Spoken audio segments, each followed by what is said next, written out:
Hi, everybody. It's Eric Murray from the SugarHuddle.com. Well, Thursday night's game between the Jags and the Titans was one where we thought it would be a pretty low-scoring game because both offenses are so unpredictable, and a lot of times they struggle to move the ball. But that's the beauty of Thursday night football. It can be ugly football, but it can also be football where it can be very defensively challenged, just like the NFL season has been all year long.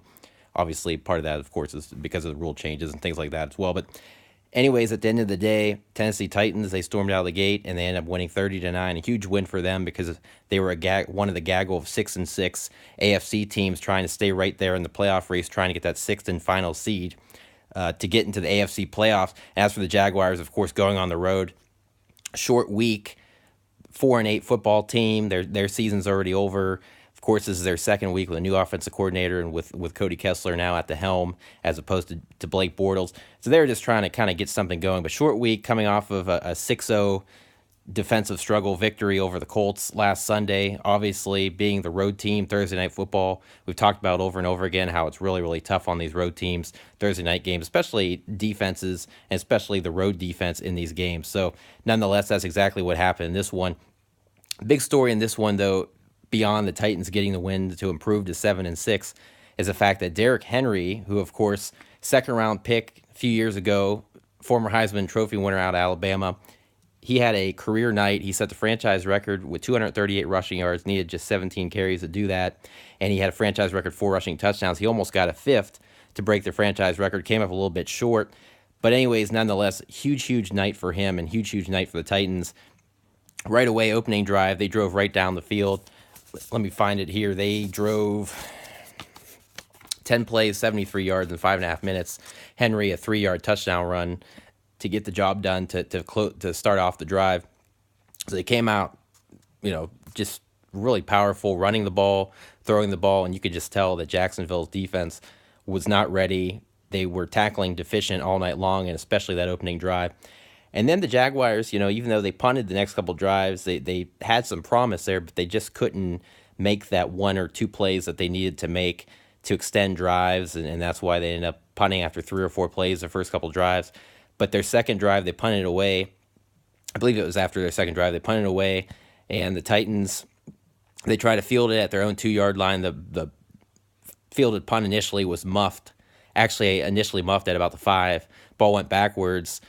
Young return man Batson tries to pick it up at around the 2, and then he's trying to get away from a couple defenders, and he actually goes in the end zone and gets tackled. So no forward progress there. Gets tackled for the safety to make it 7-2. And so for a moment there, you're like, oh wow! All of a sudden, Jacksonville, they've got that spark.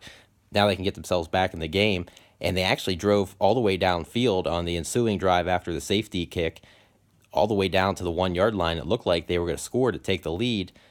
Obviously at that point, when you get down to the 1-2 yard line, the way the NFL is anymore, teams don't really want to settle for those field goals if they don't have to.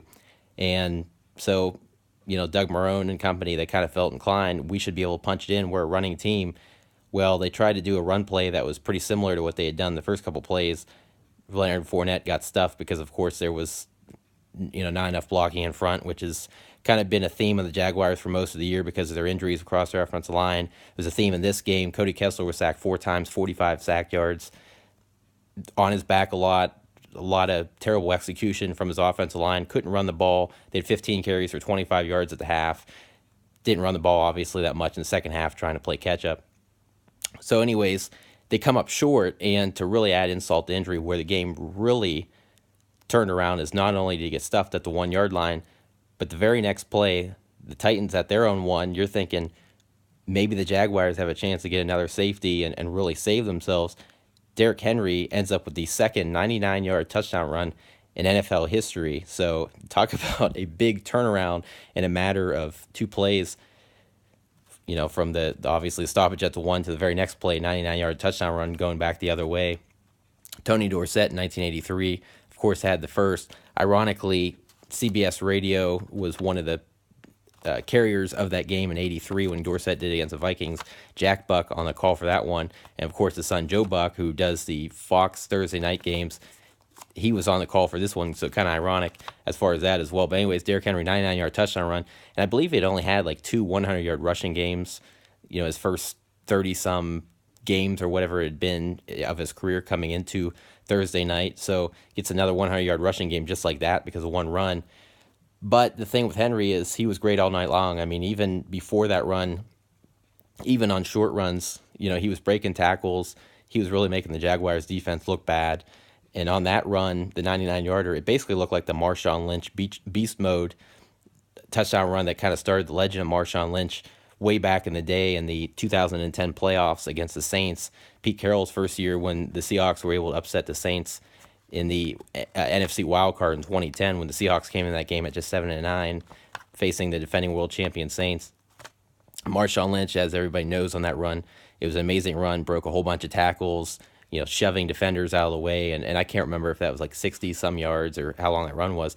This was a 99-yarder, and Henry had a powerful stiff arm pretty early on when he bounced outside, and he was able to break a couple more tackles after that and go in for the 99-yard touchdown run. So Tennessee, they led 13-2 at that point because they missed the extra point. And, it's kind of interesting, the Titans, because, last Sunday, against the Jets, they started down 16-0, and they were down 16-6 by halftime. They came back and won that game 26-22. But the road team, the Jets, did everything that you're supposed to do as a road team in the NFL. They had like a blocked punt. I think they forced a missed field goal, if I'm not mistaken.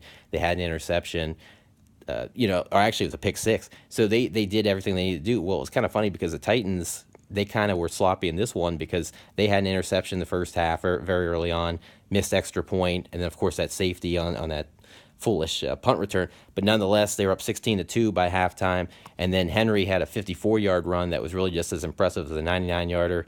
And then, of course, it was, all she wrote from there, 23-2 at that point. They end up winning 30-9. So, Matt LaFleur, the offensive coordinator for the Titans, he really, is trying to bring a kind of revolutionary type offense. The Tennessee worked under Sean McVay, of course, and with the Rams last year. So they wanted to run the ball more, and they did it because Henry was only averaging 3.7 yards a carry coming in, averaged like 16 per carry in this one. So that obviously helps. Mike Vrabel, he's a defensive-minded coach, obviously, but he's a aggressive coach, and you got to love that because there's a lot of defensive-minded head coaches. No matter what their age is, they're still kind of conservative in certain situations. He's still aggressive. The nice thing for the Titans, when you look at their remaining schedule, they pretty much have to win out. They're 7-6 with all these 6-6 teams. Those Ravens being just barely ahead at 7-5. You basically have to win out and try to finish 10-6. We'll see how, of course, all those tiebreakers wind up. But their remaining schedule, they're at the Giants, and they've got 10 days to prepare for that. Then they host the Redskins, who are completely falling apart because of their injuries. And then they host the Colts week 17, so that could be for that final wild card spot. So it's going to be very, very interesting to see how that plays out. So, you got to give the Titans a lot of credit. If they can play more like this, which is, what they did against New England, what they did against Dallas, the second half against the Jets, they can definitely get to, win out, get to the playoffs, and be a little bit of a threat in the playoffs. They won a playoff game last year, of course. Everybody forgets they made the playoffs last year.